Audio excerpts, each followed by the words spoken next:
അങ്ങനെ thank you. ഇപ്പൊ ഷിയാസ് പറഞ്ഞത് നമുക്ക് ഈ ബിസിനസ്സിനെ ഷിയാസ് ഈ ബിസിനസ്സിലാവുന്നതുകൊണ്ട് ഷിയാസിന് കുറച്ചുകൂടി ഈ കാര്യങ്ങളെ കുറിച്ച് അറിയാൻ വേണ്ടി പറ്റും അല്ലേ? Thank you Shiyas. കൊഡാക്ക് ഒരു കാലത്ത് ക്യാമറ എന്ന് പറഞ്ഞാൽ അതിന്റെ പേരെന്തായിരുന്നു? കൊഡാക്ക് എന്നായിരുന്നു.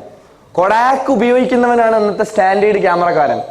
കൊഡാക്കിന്റെ പ്രത്യേകത എന്താ വെച്ചാല് ക്യാമറയുടെ ഉള്ളിലല്ല ഫിലിം ഉള്ളത്. ഫിലിം വേറെ വാങ്ങി നമ്മൾ എന്ത് ചെയ്യണം?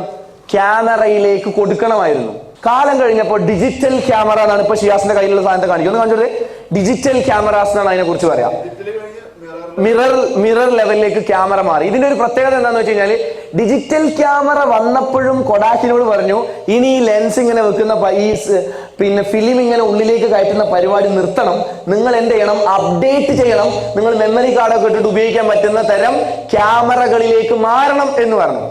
അപ്പൊ കൊഡാക്കിന്റെ മൊയിലാലി പറഞ്ഞു നാങ്ക ഇപ്പിടിതാ ഇരുപ്പേ നാങ്ക ഇങ്കതാ ഇരുപ്പേ ഞങ്ങൾ ഇപ്പിടിതാ ഇരിക്കുന്നതാണ്. എന്താ പറഞ്ഞേ? ഞങ്ങൾ ഇങ്ങനെയുള്ളൂ, ഞങ്ങൾ ഇതേ ചെയ്യുള്ളൂ, ഞങ്ങൾ ഒരുപാട് കാലമായിട്ട് ഈ ഇൻഡസ്ട്രിയിലെ വലിയ ആൾക്കാരാണ്, ഞങ്ങൾ ഇങ്ങനെ പറ്റണൊരിത് വാങ്ങിയാൽ മതി എന്ന് പറഞ്ഞു. കൊഡാക്ക് ഇപ്പൊ അറിയ പോലുമില്ല ആളുകൾക്ക് ഇല്ലേ?